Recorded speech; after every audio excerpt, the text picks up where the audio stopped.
All right, welcome to Getting to Know UBC. And today, our very special guest is Wayne Copeland. Wayne, thanks so much for being with us today. We appreciate it. You're welcome. I wanted to start with um, influences. It's interesting to think about what makes us who we are, and we obviously have to make those individual decisions, but we're all influenced by different things and different people. What are some of the influences in your life, early life, midlife, even now, that make you who you are?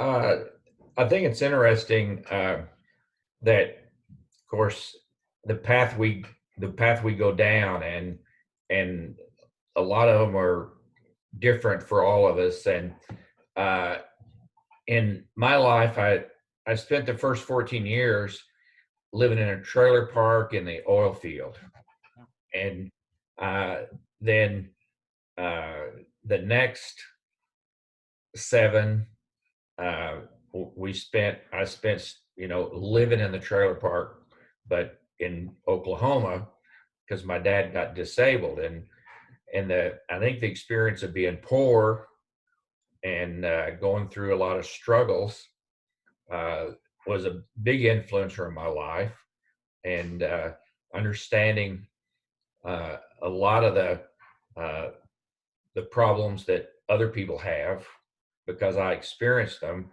Uh, then it when I was 18, I had the opportunity to go to Oklahoma Baptist University, and a lot of that was because of the influence of my pastor, who was Don Wester, who later became a professor at OBU.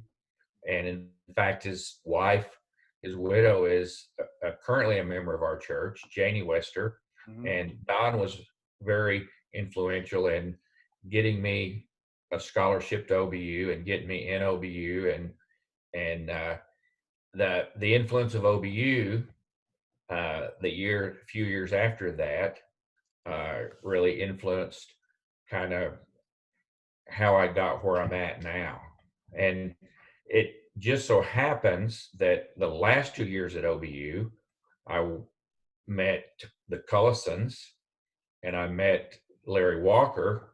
And Larry and I worked with Johnny for 2 years at our last 2 years at OBU with Johnny. That was about Johnny's first 2 years there at OBU also. And, so that's created a lifelong friendship with the Cullisons and the Walkers.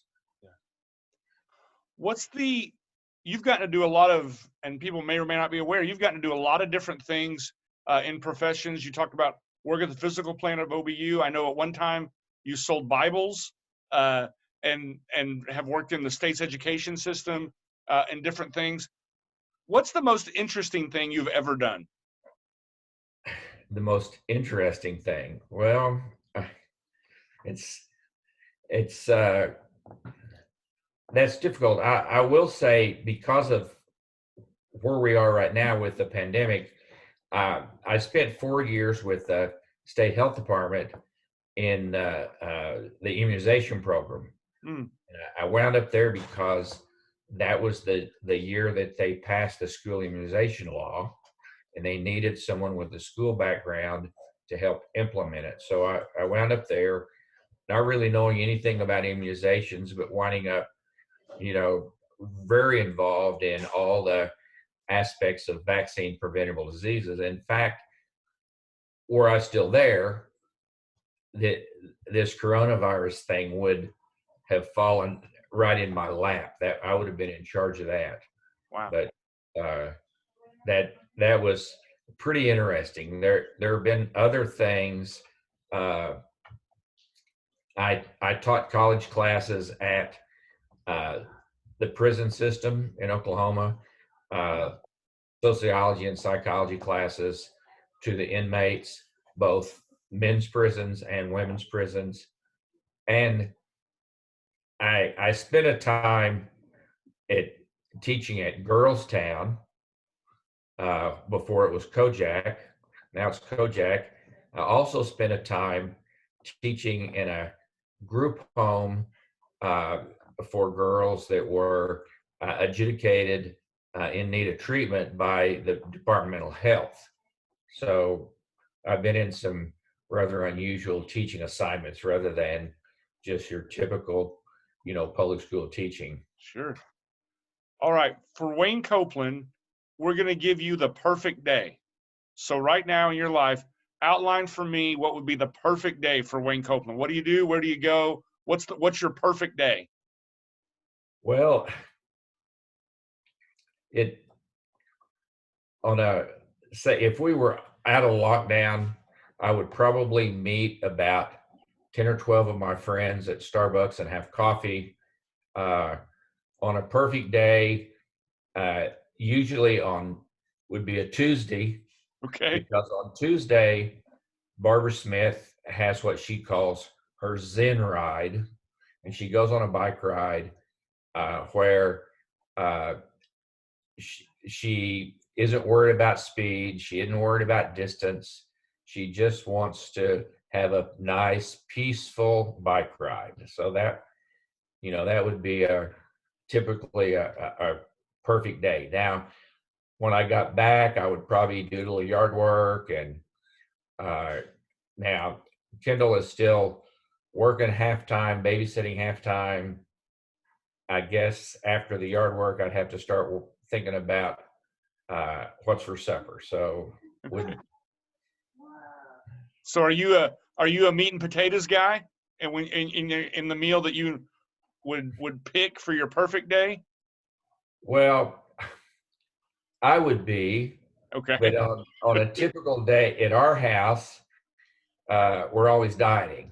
Okay. All So there right. would be uh, very little meat and no potatoes. Okay. All right. Lots of green stuff. Okay. So in from perfection to reality, as you mentioned, we are in a pandemic, and I think Wayne, anybody who knows you at all knows that you enjoy being around people and having those conversations and things like that. So, how have you been during the quarantine? How's it been for you?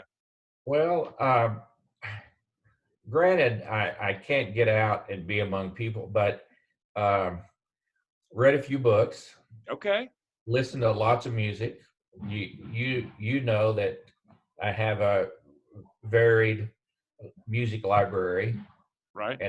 and watched the history of country music a number of times Uh-huh.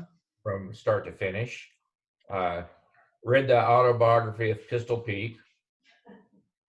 Now Uh, we should say you mean Frank Eaton, not Pete Frank Maravich. Eaton, not Pistol Maravich. Right. Right. Yeah, but I then I put around in the yard, and it, because of the street we live in is fairly busy. At Yep. any one time, I can go out on the front porch and see people walking around the block, or watch Marguerite working in the yard. Okay. All right. He's a taskmaster. Yeah. Um, in those varied experiences that you had growing up and the varied experiences that you've had throughout your life, where the influence of Christ and the presence of Christ in the middle of that and through all that, what does it mean to you that Christ is with us? What does the presence of Christ mean for you? Well, I think it offers peace. Just uh, to not worry. You know, I I remember in some of those days, uh, the say the battery was dead in the car, so you parked on a hill so you could start it up rolling down the hill, or the reverse was out of the transmission, so you had to make sure and park somewhere where you didn't have to back up. I don't experience those kinds of things anymore, but it helps just to have peace knowing things are going to be okay. There you go.